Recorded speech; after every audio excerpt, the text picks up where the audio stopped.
मित्रांनो, सर्वांना नमो बुद्धाय, जय भीम, जय भारत. खरं तर आजचा व्हिडिओ हा एका धार्मिक दृष्टिकोनातून मी बनवलेला आहे. मुळात जगामध्ये जितके पण धर्म आहेत, प्रत्येक धर्माचं एक तत्त्वज्ञान आहे. त्याला बेस असो अथवा नसो, मानवी कल्याणाची त्याच्यामध्ये नीतिमूल्ये असोत अथवा नसोत, पण धर्म म्हणून त्या धर्माची, मग तो कुठलाही धर्म असो, जैन असो, ख्रिश्चन असो, बौद्ध असो, हिंदू असो, वैदिक असो, इस्लाम असो, प्रत्येक धर्माची त्या त्या धर्माच्या अनुयायांना घालून दिलेली, त्या त्या धर्मसंस्थापकांनी, त्या त्या धर्मप्रवर्तकांनी घालून दिलेली काही तत्त्वं आहेत, काही नीतिमूल्ये आहेत, काही आचार विचार आहेत, काही रूढी परंपरासुद्धा आहेत. अशाच काहीशा रूढी परंपरा आणि धर्माला पोरखेळ समजणाऱ्या लोकांसाठी खरं तर हा व्हिडिओ मी बनवत आहे. आज दुपारचीच घटना आहे. सत्यभामा सौदरमल ह्या आमच्याकडे बहिणीला ताई पण म्हणतात आणि बाई पण म्हणतात. मोठ्या बहिणीला बाई म्हणतात आणि ती छोटी असेल तर ताई पण म्हणतात. तर माझ्याकडून ताई किंवा बाई असे दोन्हीही शब्द आले तर कदाचित त्याचं बहिणीपेक्षा वेगळं कुठलंही नातं कोणी जोडू नये. तर त्या ताईंनी एक मातंग समाजातल्या व्यक्तीच्या लग्नाची पत्रिका फेसबुकवर टाकली आणि त्याला परिवर्तनवादी, क्रांतिकारी असे काहीतरी स्टेटमेंट देऊन बुद्धासोबत हिंदू समाज सुधारकांची फोटो टाकलेली त्याच्यामध्ये त्यांनी दाखवण्याचा प्रयत्न केला आणि त्याला ते परिवर्तन म्हणतायत. कदाचित ते त्यांच्या बुद्धीला पटत असेल आणि ते त्यांच्या बौद्धिक क्षमतेची लेवल तितकीच असेल बुद्धाच्या धम्माबद्दल, बुद्धाच्या सिद्धांताबद्दल आणि एकंदरीतच बाबासाहेब आंबेडकरांनी जो बुद्धाचा धम्म भारतामध्ये प्रवर्तित केला आहे त्या धम्माबद्दल. पण खरं तर हे अशा पद्धतीचं विकृतीकरण आम्ही स्वतःला बौद्ध म्हणून घेणारी लोक कशी काय सहन करतोय, हा अतिशय माझ्यासाठी महत्त्वाचा मुद्दा आहे. लग्न असेल किंवा अंत्यविधी असेल किंवा अन्य कुठलेही धार्मिक सण असतील, या धार्मिक सणाला प्रत्येक धर्मामध्ये एक विधी आहे, त्याची तत्व आहेत, त्याची मूल्ये आहेत आणि त्याचा आधार आहे. बौद्ध धर्मामध्ये सुद्धा लग्न ह्या पद्धतीला एक विधी आहे आणि तो विधी फक्त बुद्धाच्या आणि बाबासाहेब आंबेडकरांच्या, अर्थात ज्या ज्या लोकांनी बौद्ध धम्माची दीक्षा घेतली, म्हणजे जे दीक्षित आहेत अशाच लोकांना अनुसरून किंवा त्यांना साक्षी ठेवून किंवा त्यांना प्रमाण मानून किंवा त्यांच्या विचारांना प्रमाण मानून असे विधी बौद्ध धम्मामध्ये घेतले जातात.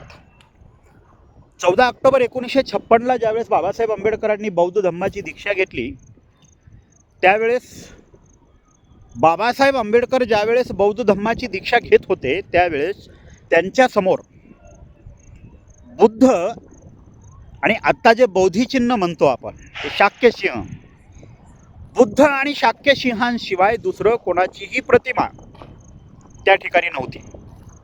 आता बाबासाहेब आंबेडकरांनी बुद्धाचा धम्म स्वीकारला त्यावेळेस त्यांनी फक्त बुद्धाची मूर्ती ठेवली होती किंवा बुद्धाची मूर्तीसोबतच शाक्य सिंह जे होते, बोधिचिन्ह म्हणून ज्याला आज आपण मान्यता दिलेली आहे, ते बोधिचिन्ह होते.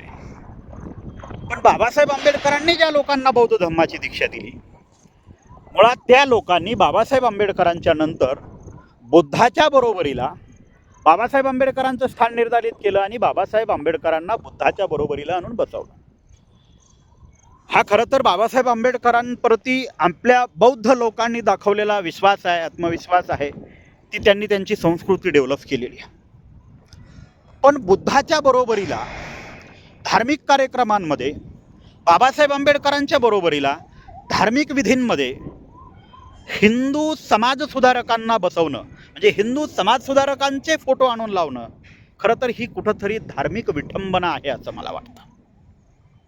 आज त्या ताईंनी जी पत्रिका दाखवलेली आहे, मुळात ते एका मातंग समाजातील व्यक्तीचं लग्न आहे असं त्यांचं म्हणणं आहे. ठीक आहे, असू पण शकतं. त्यांना जर बौद्ध पद्धतीनं लग्न करायचंच आहे तर मग हिंदू समाज सुधारकांचा बौद्ध पत्रिकेवर म्हणजे बौद्ध धम्माच्या पद्धतीनं लावल्या जाणाऱ्या लग्न पत्रिकेवर काय संबंध? आपण इतर सामाजिक जीवनामध्ये, राजकीय जीवनामध्ये सर्व जातींना समावेशक म्हणून आपण हिंदू समाज सुधारकांच्या फोटो, प्रतिमा वगैरे वापरतो. त्यामध्ये कुठलंही गैर नाही किंवा कोणाला वाटत असेल त्यांनी ते वापरावं. पण आपण एखाद्या धार्मिक कार्यक्रमामध्ये, लग्न हा धार्मिक विधी आहे, त्याला तुम्ही सामाजिकसुद्धा देऊ शकता. आणि सामाजिक देत असताना जर तुम्ही त्याला बुद्धाला निग्लेक्ट केला असतं तर त्याला आम्ही सामाजिक पण म्हटलं असतं, पण तो धार्मिकच विधी होऊ शकतो. आणि धार्मिक विधीमध्ये विधी करत असताना त्या धर्माची काही मूलभूत तत्वे असतात. जसं बौद्ध धम्माची सुद्धा मूलभूत तत्व आहेत. नतावता धम्म धरो यावता बहुभासती अप्पंपी सुतवान धम्मं काय न पश्यती. बुद्धाशिवाय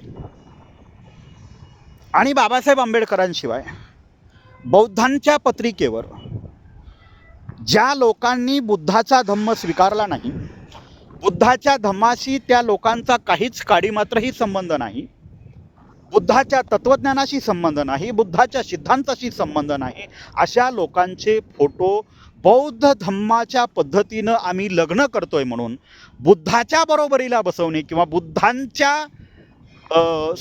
साहित्यामध्ये भेसळ करणे हे कुठंतरी चुकीचं आहे असं मला वाटतं.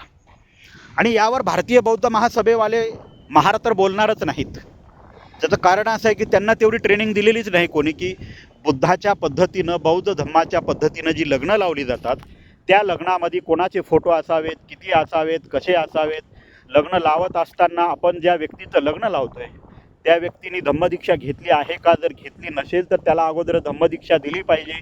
धम्मदीक्षा दिल्याच्या नंतरच त्याला बौद्ध पद्धतीनं लग्न करता येतं किंवा त्यांचे अंत्यसंस्कार करता येतात. आता हे बऱ्याचशा लोकांना माहिती नाही आहे. ह्या सगळ्या प्रकारामध्ये हे जे काही बौद्ध साहित्य आणि संस्कृतीमध्ये जी काही भेसळ चाललेली आहे हे अतिशय निंदनीय आहे. बुद्धाचा धम्म, बाबासाहेबांची चळवळ म्हणजे लोकांना सगळा खिचडी वाटायला लागली. त्यांनी खिचडी तयार करून ठेवलेली आहे त्याची. कांशीरामचा अंत्यविधी झाला. कांशीरामच्या अंत्यविधीच्या वेळेस सुद्धा त्याचा अंत्यविधी बौद्ध पद्धतीनं करण्यात आला.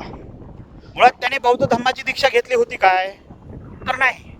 ज्या व्यक्तीने बौद्ध धम्माची दीक्षाच घेतली नाही त्या व्यक्तीचा मृत्यू झाल्याच्या नंतर बौद्ध पद्धतीनं संस्कार करणं ही सुद्धा त्या धर्माची विठंबनाच आहे. ज्या व्यक्तीने तो धर्म स्वीकारला नाही त्या व्यक्तीचा कुठलाही विधी त्या धर्म पद्धतीनं करणं खरं तर ही एक प्रकारची विठंबना आहे.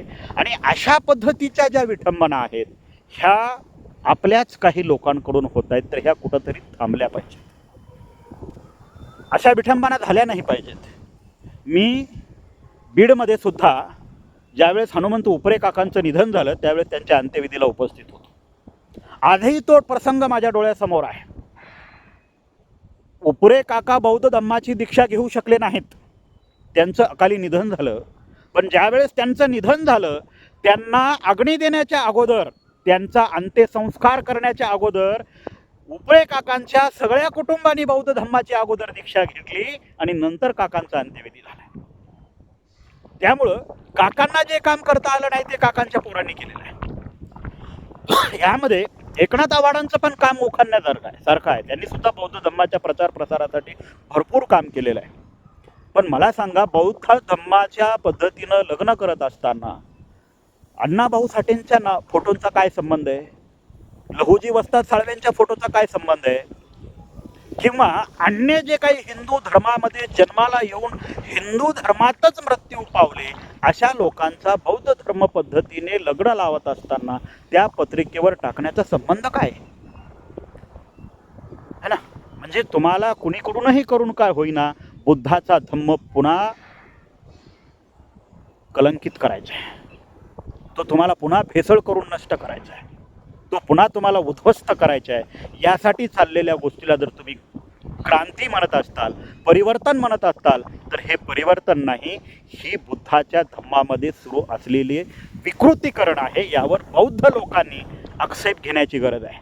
ज्या व्यक्तीने दीक्षा घेतली नाही त्याला बौद्ध पद्धतीनं लग्न करण्याचा अधिकार नाही. जो व्यक्ती दीक्षा घेईल, दीक्षा हा बौद्ध धर्मामधला सर्वात महत्त्वपूर्ण भाग आहे. हा प्रत्येक धर्मामध्ये असतो.